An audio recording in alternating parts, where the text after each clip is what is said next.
Hey everyone, I'm working to hit 1,000 subscribers and I need your help to get there. If you enjoy this content, please hit that subscribe button right now. Here we go. Spring training is supposed to be the calm before the storm. The smell of fresh-cut grass, pitchers working on their mechanics, everyone's undefeated and full of hope. But in Boston, Massachusetts, something is brewing underneath that peaceful surface that every single Red Sox fan needs to hear about right now. Because while the roster looks solid on paper, while the vibes feel better than they have in years, there are dominoes lined up that haven't fallen yet. And when they do, this team could look completely different by opening day. We're talking about a $90 million problem, a potential blockbuster that nobody saw coming, and a front office that is very much still in calculation mode. This is not panic. This is not chaos.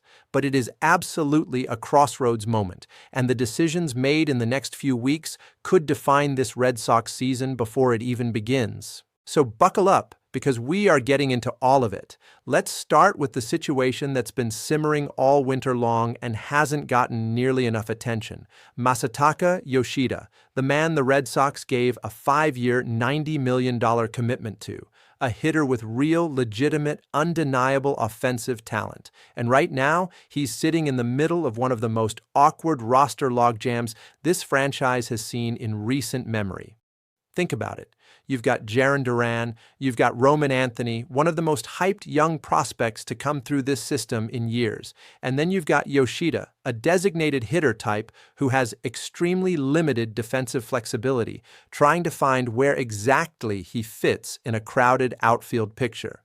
The expectation right now is that Duran and Anthony could split time between left field and DH, which sounds fine until you ask the obvious question. Where does that leave Yoshida? If he's not getting consistent designated hitter at-bats, you are essentially paying $90 million for a bat with no clear lane to swing it. And that is a front office problem that doesn't fix itself just by hoping everyone stays healthy and gets along. Now, according to Ken Rosenthal over at The Athletic, the Red Sox have not ruled out another offensive addition, and that line right there tells you everything. When Craig Breslow, the head of baseball operations, keeps that door open publicly, he is sending a signal. He is looking at this roster and saying, we're not done yet. We are still evaluating. Rosenthal specifically noted that Boston could trade from what he described as a relative surplus of starting pitching, and he floated some names that are going to make Red Sox fans do a double take. Patrick Sandoval is one, Brian Bello is another. Now, Sandoval in a trade conversation. Fine, I can at least follow that logic. But Brian Bello, young, cost-controlled, still developing, showing real flashes of being a legitimate piece of this rotation's future? You do not casually put that name in a trade rumor unless you are getting something absolutely significant in return. And that's where the alarm bells start going off. But then Rosenthal added another layer. He mentioned that the Red Sox could move an outfielder to open up more designated hitter opportunities for Yoshida, and the name he dropped was Jarren Duran. Now pause. Duran is energy, speed, versatility, and he's coming into his own as a genuine difference maker on this roster. If you move Duran to carve out DH at-bats for Yoshida, you might be solving one problem while creating 3 others, and Rosenthal even raised the possibility of a salary dump situation, similar to what Boston did when they shipped Jordan Hicks to the Chicago White Sox. That deal was never about talent. That was about clearing financial flexibility, moving money off the books, and creating room to operate. Is that what the Yoshida situation is quietly becoming? Here's where it gets really real, and this is the part that should grab every Red Sox fan's attention. Back on February 15th, Chris Cotillo from MassLive reported that there has been tangible trade interest in Yoshida all winter long, not rumor mill whispers, not unnamed sources throwing darts, tangible interest. Teams around the league recognize his offensive upside. They know what he can do at the plate on his best days, but they also know he's coming off labrum surgery, that he had only 205 regular season plate appearances after returning last year, and that before they get aggressive on a trade, they want to see how he looks in spring training games. They want proof that the swing is still there, that the body is right, that the investment is worth it. And that means the World Baseball Classic, if he participates, becomes a massive audition. Every home run, every hard contact, every plate appearance is going to matter, not just to Red Sox fans, but to every front office watching. This is as high stakes as spring evaluations get. The contract has 2 seasons left on it. That is real money. And if there genuinely is not a path to consistent everyday playing time in Boston, you have to at least pick up the phone when other teams call. The responsible thing, the smart roster management thing, is to explore every option. But here's the maddening part, and Rosenthal acknowledged this too. None of this has to be decided today. Not even before the trade deadline on August 3rd. They can let this breathe, see how the offense develops, see if Breslow's cautious optimism turns out to be justified. Maybe this lineup surprises people the way the 2010 team surprised people. Or maybe they look back 6 months from now and say they missed the window, that they mismanaged the asset, that they held onto a situation that was never going to work. That is the tension sitting right underneath the surface of what should be a hopeful spring training. But just when you think the Yoshida situation is the biggest storyline heading into opening day, the second situation hits you completely out of nowhere. Because now we are not just talking about contract management or clearing salary. We are talking about whether the Red Sox would consider shaking up their actual core before the season even begins. And the names being floated in this conversation are not small ones. Rosenthal opened the door to Boston, making another significant trade before opening day. Not vague speculation. He named names. We already talked about Sandoval, Bello, Duran, and Yoshida as different potential trade pieces in different scenarios. But then he brought up a name that genuinely caught people off guard: Isaac Paredes, the Houston Astros third baseman.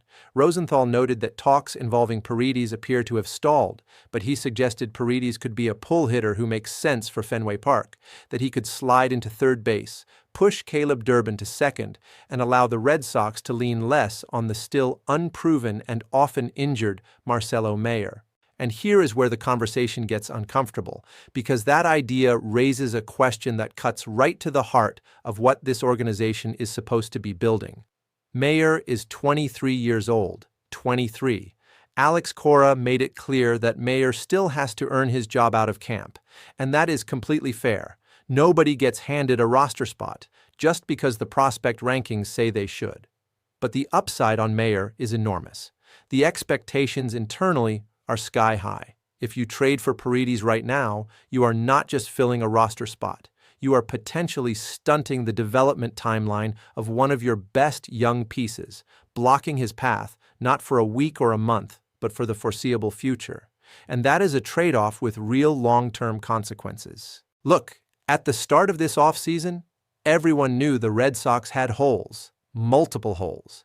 But as of right now, sitting here in late February, there are no glaring weaknesses on this roster. Could they use a left-handed reliever? Sure. That's a legitimate conversation worth having, but you do not trade Brian Bello or Jarren Duran to solve a bullpen question. That price is astronomically too high for what you'd be getting back. Bello is a central piece of this rotation's present and future. Duran is versatile, energetic, and ascending. Moving either one of those players right now would mean creating a bigger problem than the one you started with. And the Paredes idea. Intellectually, you can follow the thread. Pull hitter, Fenway-friendly dimensions, plugs a position. Fine. The theoretical fit exists on the surface. But why deplete your farm system or your current roster depth again for an infielder when this front office has spent the last 2 years preaching flexibility, youth development, and sustainable roster building? We have all lived through the short-term fix cycles in Boston, the panic trades, the win-now moves that compromise tomorrow for a shot at today. Those decisions have consequences that echo for years. And now, right now, is the moment where this front office has to show whether they actually believe in the plan they've been selling, or whether they'll blink when the pressure of a new season shows up. Because what both of these situations are really about, underneath all the names and contracts and trade rumors, is one fundamental question. Do this Red Sox believe in what they have? Do they trust Mayer? Do they believe the offense is good enough as currently constructed? Are they comfortable letting the youth movement breathe and develop in real game situations? Or are they still searching, still unsettled, still convinced they need one more move before they can feel confident? That's the tension heading into opening day. That is the fork in the road this franchise is standing at right now. And for what it's worth, here's the honest take.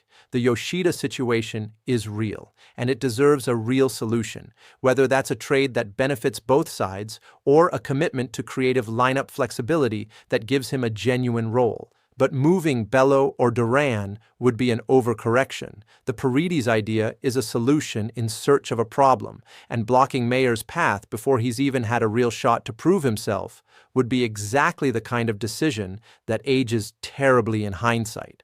This roster does not feel incomplete.